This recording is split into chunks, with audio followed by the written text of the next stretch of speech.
My name is Jaime Pesaque. I'm from Peru. I have my base there in Lima.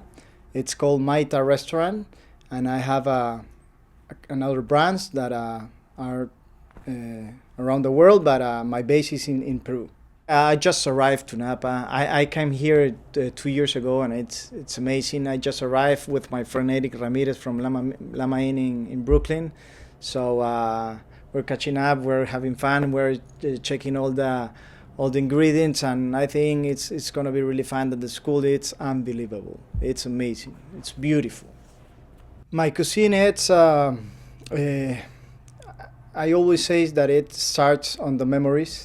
And I think it have two pillars. One it's the memories, all the influence that we have from China, Africa, even Italian, and then we have the ocean, the coast, the Andes, and the Amazonas. And we have more than 100 microclimates, so we have a lot of ingredients. So a mix of both things with the memories and the flavors, the DNA of our flavors, and with ingredients we saw, and we don't know all of them yet. So that's amazing, and that's why I always say that choosing to be a cook in Peru, it's pretty easy. My signature dishes, I think it's hard to say because all of them are like your babies. But being a Peruvian and think on that, I think we'll say that for sure the ceviches. And there's a dish I have a particular my heart is on it. It's the sartén de pato. I have it for 3 years, and I didn't take out of the menu, and I change the menu every 3 or 4 months and take it probably the 80% of the menu. But this I just can't. It's one of the signatures at Maita, and it's a dish that comes from the north of Peru and have a chicha de jora that it's and liquor made with corn. It have cilantro. It had a beer. It have all the Peruvian DNA. So it's very special for me, and I make a twist and I do it my way, different, but all the DNA flavors there. So I have my heart on that, and I think it will be on the menu a long time more. No? All my career and since I start, of course I have some chefs on mind that I want to make some internships there. One of them was in Celler de Can Roca. So I went there like probably 10 years ago, and I spent there a while, and I learned a lot of there. But there was a restaurant in Udine in Agliamichi School that is right now it's 2 Michelin-starred. When I was there was 1, but it was a totally different experience because there were like not too much cooks in there, and it was the mom of Emmanuel Del cooking, so it's just feel different, no? And I learned there a lot, the love of the ingredients, go with him and go to the market and take them and buy it. So they give me a lot of what I'm now, the love for the food, for the respect the ingredients. And when I arrived to Peru, I found, because I left Peru when I was young, and when I arrive, when I come back home, I see a lot of ingredients. I go to the Amazonas, I went to the Andes and see a lot of different ingredients, and I thought, and at that point I have to remind here there is a future for me here, and I just fall in love with my country, The things or the tips I can tell to the students, it's that they pretty how can I say in English, they will know if they want to remain in this industry, in the kitchen, pretty fast, because probably 50 or 80% of the cooks, they leave and quit after they finish the student. It's because of many things. No, it's so hard. It's too many hours. It's the pressure. It's not just like being at home. No, take a recipe and just cook. It's the pressure. It's it's many factors that involve in, and they will know. What I can say is that everybody wants to quit at the first time, most of the chef, and it's true. But when you push it hard, when you make that effort, that extra effort, and when you found the love of the ingredients and the kitchen you want to go to make, the kitchen you want to make, like for example you love Italian food, you love Peruvian food or whatever, and you find that that will give you a lot of that punch you needed, and you will come. No? What helped me, I think, it's the love of my country, the soul, the ingredients. That helped me a lot, because when I returned to Peru, I see all of this, and that motivate me. You don't know how much it was like a child in a playground. It was like so much to discover. I went to Amazonas and see hundreds of ingredients that nobody used it before. So that was a motivation, and also not just a motivation as a cook. It was a job I have to take to promote those ingredients, promote and help the farmers, the small farmers, and also at the same time it's take all of this and try to put a small embassies of our countries, because I always say that it's not when I do a restaurant outside of Peru, I always say that it's not just a restaurant, it's a small embassy of our culture. So I take that and to help my country, and to say here we are, and here and we have a strong culinary thing happening in Peru, and help a little bit with a grain of sand. The biggest influence on my career, I think it's many persons. No, I went to Europe in general, and to know that techniques. There is also still coming now. I have very close friends like Virgilio, Micha, that they are working in Peru. We're very close friends, and they are an inspiration for me.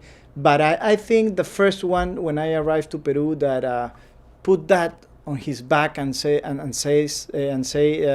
this is what we are, this is our ingredients, and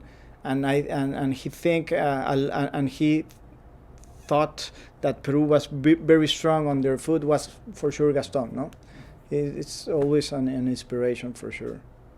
Since I start putting some restaurants outside of Peru, that's an inspiration, because you learn from everywhere you go.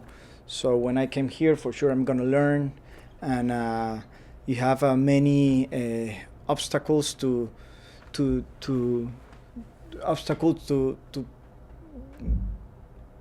don't know how to say in English. Obstáculos que pasar, no? Obstacles to pass. To get over. Yeah. You have many obstacles to pass over, and that's a thing you learn too. For example, when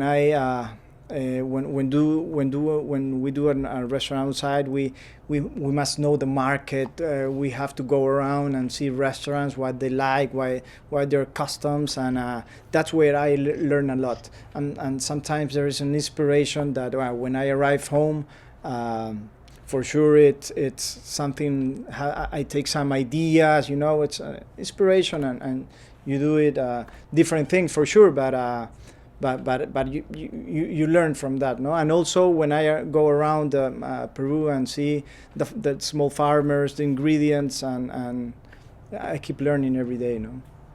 About the ingredients in Peru, that the amazing thing is that we have in a small country, because we're small in kilometers, it's a small country, but we have a lot of microcrimes, and we have a lot of altitudes. If you take your car and go every 2 hours, for example, you're gonna be in different altitude, different weather.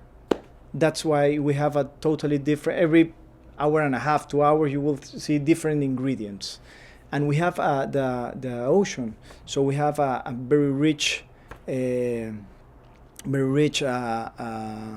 fish and seafood, and then the coast that we have the chilies, some tomatoes, a lot of things, a lot of ingredients that are amazing. And then you go to the Andes and see the quinoas, and see the potatoes, and see the tubers in general, leaves, and then you go to the Amazonas and you see different fruits, different fishes from the river, and you see, for example, different herbs. So it's amazing, no? And then that's because of the region, the three different regions, and the hundreds of microclimates we have, no? My philosophy, for me, it's pretty simple. It's do food starting with the memories, and starting with the memories since you were a kid, all that flavors. So I respect that, and beginning on that, and see these different products we have in Peru that probably 30% of them we didn't discover yet. I make dishes, and it's pretty simple, but it's dishes that, for me, you have to understand them, and you have to understand that it's a flavor that you will remember, but with the different ingredients that we try to discover, and try to be the small part of cooks that use it, because we want to try new things, discover new products, and try to help on that, no? So that's the philosophy. I think in my career, the truth is, I think I'm just starting, but yes, I think because of I always say that of course I make an effort. I think I'm a cook that try to be always on top of the things, and try to keep learning, and make all the efforts I can. But we open some restaurants outside of Peru, and I always say it's because of that, for sure, but it's also because Peru is on the map now in the world, and that helped me to develop new restaurants outside. But I always say the key of what's the key of the success for me, because that doesn't mean I'm a successful chef or whatever, but what for me makes sense, and that it's not gonna change, it's that you have to have a mix between making a restaurant. For me, it's not a business, it's a passion. So that's the key. It's not thinking about the business, it's thinking about the food, the ingredients, the thing you're doing for your country to develop a new embassy of the culture, and it's about that. It's you have to put you need to put the heart on that. For example, if there is somebody who wants a Peruvian restaurant, and I go to the city, they want to do it, and I don't have a heart on that. I don't feel nothing for the city, and I don't find the ingredients I need. I will say no for sure. I don't even think about the money. I will say no for sure, because I need to respect my country. I need to respect my food, because it's pretty easy to open a restaurant, but the truth is, I can open a door for the ones coming after, or I can close the door for them, and I have to respect that a lot, no? I'm very excited because seeing more Peruvian restaurants outside of my country, of Peru, and not just Peruvian restaurant. When I go sometimes in a restaurant that it's not really Peruvian, you read there ceviche or tiradito, and that's amazing, because it's very special, no? It's very, very special. And I'm gonna tell you some story that happened to me that when that happened to me, it like make a switch on my head and say, and I thought, what we do, it's pretty important, and since that day I say that we open small embassies of our culture. I was on Hong Kong. I was cooking, and I attend a client there, and he told me, there is a friend that told me that this restaurant it's amazing, and I say, oh, that's very nice, thank you. But when I make my research, I didn't know Peru was in South America, and I didn't know that Machu Picchu was there, and blah blah blah. And I say, okay, that's amazing. And he tried the food and he loved it, and he returned after 3 days, and he told me, you know what? I'm returning because of the food, but then I really make my research on the internet and everything, and your country is amazing. And he showed me in his cell phone, and he bought a ticket with him and his family to make all the tour in Peru.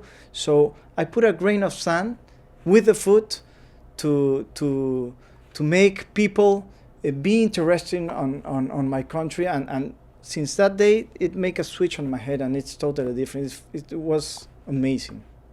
Make me feel really, really good. If I have to say where well, for sure he have to go to some restaurants in Lima, and then they must go for sure to Cusco and Amazonas. I can't say just one place. It's a responsible because they must know at least three things. And what would you tell them to eat? I will say a mix of they must be there at least 4 days, and 6 or 8 meals.